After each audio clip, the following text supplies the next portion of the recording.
Hello friends, इस video lecture में आपका स्वागत है। इस वीडियो लेक्चर में हम लोग बात करने वाले हैं डिजिटल कम्युनिकेशन के बारे में। ठीक है, डिजिटल कम्युनिकेशन का जो ब्लॉक डायग्राम होता है उसको आपको अच्छे से समझ में आएगा। ठीक है, इस वीडियो में हम लोग डिजिटल कम्युनिकेशन की ब्लॉक डायग्राम को समझने वाले हैं। तो चलिए जानते हैं इसका ब्लॉक डायग्राम। तो सबसे पहले देख लेते हैं कौन कौन सा कंपोनेंट इसमें यूज होता है। तो सबसे पहले होता है इंफॉर्मेशन सोर्स, दूसरा ब्लॉक होता है इनपुट ट्रांसड्यूसर, तीसरा ब्लॉक होता है एनकोडर, चौथा ब्लॉक होता है डिजिटल मॉड्यूलेटर। इसके बाद आता है एक ट्रांसमिशन चैनल।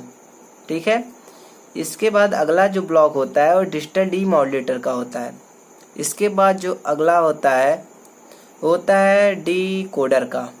ठीक है, इसके बाद जो अगला ब्लॉक होता है वो आउटपुट ट्रांसड्यूसर होता है। यहाँ इसके बाद हम लोग को आउटपुट सिग्नल मिलता है।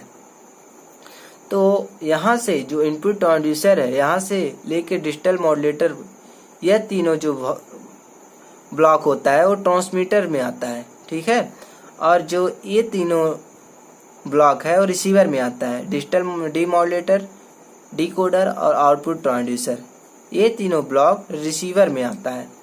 तो सबसे पहले जानते हैं इंफॉर्मेशन सोर्स क्या होता है। एक ऐसा ब्लॉक होता है जहां से इंफॉर्मेशन सोर्स या मैसेज सोर्स जनरेट होता है, मैसेज सिग्नल जनरेट होता है। ठीक है, मैसेज सिग्नल को मॉड्यूलेटिंग सिग्नल भी कहा जाता है। तो यहाँ से जनरेट होता है। जो इंफॉर्मेशन सोर्स है वो डाटा भी हो सकता है, इमेज भी हो सकता है, कोई इलेक्ट्रिकल सिग्नल भी हो सकता है, फोटो भी हो सकता है, इमेज भी हो सकता है। तो यहाँ से इंफॉर्मेशन सोर्स से इंफॉर्मेशन जनरेट होता है और कहाँ पे जाता है, इनपुट ट्रांसड्यूसर। ट्रांसड्यूसर का काम क्या होता है, एक एनर्जी को दूसरे एनर्जी में चेंज करता है। तो यहाँ पे जो एनर्जी था वो नॉन इलेक्ट्रिकल था, इस नॉन इलेक्ट्रिकल एनर्जी को इलेक्ट्रिकल एनर्जी में चेंज करता है इनपुट ट्रांसड्यूसर। तो यहाँ पे जो आउटपुट मिलेगा वो इलेक्ट्रिकल फॉर्म में रहेगा। ठीक है, अब जाएगा एनकोडर के पास। यही जो इलेक्ट्रिकल सिग्नल रहेगा जाएगा एनकोडर के पास, यहाँ पे एनकोडिंग होगी। उसके बाद फिर जाएगा कहाँ पे, इसका आउटपुट डिजिटल मॉड्यूलेटर के पास। यहाँ से जो आउटपुट मिलेगा वो डिजिटल फॉर्म में मिलेगा। यहाँ पे जो आउटपुट था एनालॉग फॉर्म में था, इलेक्ट्रिकल सिग्नल में था। ठीक है, तो यहाँ से डिजिटल मॉड्यूलेशन होगा। इसका जो एनकोडर का आउटपुट था, यहाँ से जो आउटपुट मिलेगा उसका डिजिटल मॉड्यूलेशन होगा। यहाँ पे जो आउटपुट मिलेगा वो डिजिटल फॉर्म में मिलेगा। ठीक है, और फिर यहाँ से जाएगा ट्रांसमिशन चैनल के थ्रू। ट्रांसमिशन चैनल के थ्रू जाएगा डिजिटल डेटा कहाँ पे, डिजिटल डीमॉड्यूलेटर के पास। ठीक है, यहाँ से जो सिग्नल हम लोग यहाँ से सेंड किए हैं या ट्रांसमिट किए हैं उसका डीमॉड्यूलेशन होगा।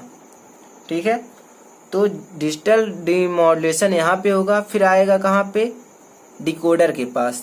डिकोडर से जो आउटपुट मिलेगा हम लोग का वो क्या होगा, आपका फिर से एनालॉग सिग्नल होगा। ठीक है, जो कि एक इलेक्ट्रिकल सिग्नल होगा। यहाँ पे जो था वो डिजिटल सिग्नल था। डिजिटल सिग्नल फिर चेंज हो रहा है किसमें, एनालॉग सिग्नल में। एनालॉग सिग्नल से के बाद फिर आता है आउटपुट ट्रांसड्यूसर। यहाँ पे क्या होता है कि जो ट्रांसड्यूसर होता है एक एनर्जी को दूसरे एनर्जी में चेंज करता है। ठीक है, बट यहाँ पे जो एनालॉग सिग्नल था उसको नॉन इलेक्ट्रिकल एनर्जी में चेंज करता है। यहाँ पे इलेक्ट्रिकल एनर्जी में सिग्नल था, इसको चेंज करेगा नॉन इलेक्ट्रिकल एनर्जी में। और यहाँ पे फिर से हम लोग को मिल जाएगा आउटपुट सिग्नल। जो इन्फॉर्मेशन यहाँ से हम लोग ट्रांसमिट किए थे वही यहाँ पे ओरिजिनल सिग्नल हम लोग को मिलने लगेगा। तो यह होता है डिजिटल कम्युनिकेशन। डिजिटल कम्युनिकेशन का बहुत सारा यूज होता है, बहुत सारा एडवांटेज होता है और बहुत सारा डिसएडवांटेज भी होता है। ठीक है, तो आई होप यह वीडियो लेक्चर आपको अच्छे से समझ में आया होगा कि डिजिटल मॉड्यूलेशन का ब्लॉक डायग्राम कैसे वर्क करता है, कौन कौन सा ब्लॉक होता है। बहुत ही आसान था। तो thanks for watching this video. Thank you so much. मिलते हैं अगले वीडियो में। Thank you.